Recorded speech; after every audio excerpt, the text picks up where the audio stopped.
नमस्कार मैत्रिणींनो, स्वागत आहे तुमचं अनिताज मराठी रेसिपीमध्ये। आज मी तुम्हाला मऊ लुसलुशीत खिचडीची रेसिपी दाखवणार आहे। चला तर मग आपण साहित्य बघून घेऊयात। इथे मी 1 वाटी या वाटीने साबुदाणा घेतलेला आहे। तो मी रात्री भिजत घातला होता। तुम्ही 8 ते 7-8 तास भिजवू शकता। त्यानंतर मी 5 ते 7 बटाटे मी शिजवून घेतलेले आहेत। इथे मी 7-8 मिरच्या घेतलेल्या आहेत। इथे या वाटीने मी 1 वाटी शेंगदाणे असे खमंग असे भाजून घेतलेले आहेत। आता आपण शेंगदाणे आणि मिरची बारीक करून घेणार आहोत। तर मैत्रिणींनो, शेंगदाणे भाजताना अजिबात घाई करायची नाहीये। आपल्याला लो गॅसवरती अगदी खमंग असे खरपूस शेंगदाणे भाजून घ्यायचे आहेत। आता आपण याच्यामध्ये मिरच्या टाकून घेऊयात। मिरच्या तोडून टाकायच्या आहेत। मिरची तुम्ही तुमच्या आवडीनुसार कमी जास्त करू शकता। इथे मी 1 चमचा मीठ घालून घेणार आहे। मैत्रिणींनो, मीठ, मिरची आणि शेंगदाणे एकत्र आपल्याला वाटून घ्यायचे आहेत। तेव्हाच आपली खिचडी अगदी टेस्टी आणि खमंग लागणार आहे। चला तर मग आपण वाटून घेऊया। आता आपल्याला हे असं जाडसर असं वाटून घ्यायचं आहे। खूप बारीकही करायचं नाही आणि खूप जाडही ठेवायचं नाहीये। मीडियम असं आपल्याला हा शेंगदाण्याचा कूट करून घ्यायचा आहे। तर मैत्रिणींनो, बघू शकता इथं आपले शेंगदाणे, मीठ, मिरची एकत्र वाटून झालेला आहे।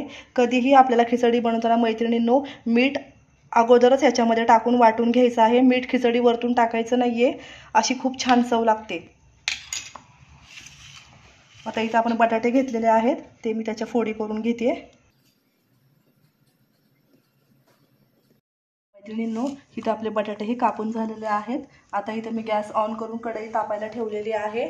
तर या कढईमध्ये मी साजूक तूप टाकून घेणार आहे।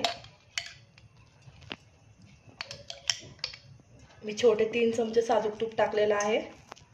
तुम्ही त्याच्याऐवजी तेलही वापरू शकता। मी गॅस मोठा करून घेते। तर मैत्रिणींनो, इथे आपलं तूप गरम झालेलं आहे। आता या तुपावरती मी हा बटाटा छान असा आपल्याला परतून घ्यायचा आहे। तोपर्यंत आपण हा कूट सगळा ह्या साबुदाण्यामध्ये टाकणार आहोत आणि हा सगळा साबुदाणा आणि आपला हा शेंगदाण्याचा कूट एकत्र करून घेणार आहोत।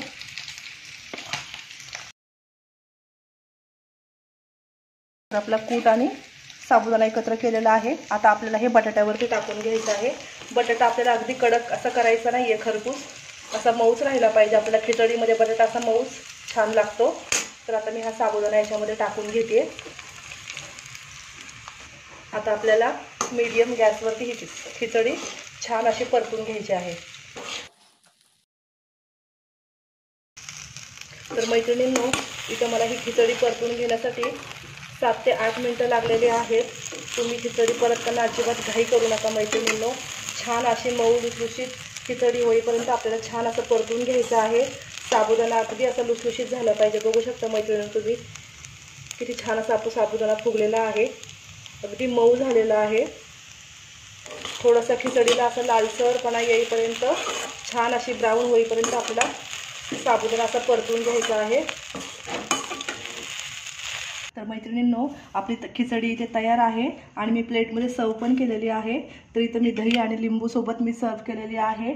नक्की तुम्ही ही खिचडी माझ्यासारखी ट्राय करून बघा, अशी बनवून बघा।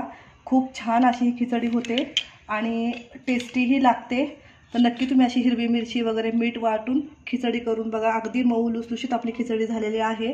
जर तुम्हाला ही माझी रेसिपी आवडली असेल तर माझ्या व्हिडिओला लाईक करा, माझ्या चॅनलला सबस्क्राईब करा। Bye bye.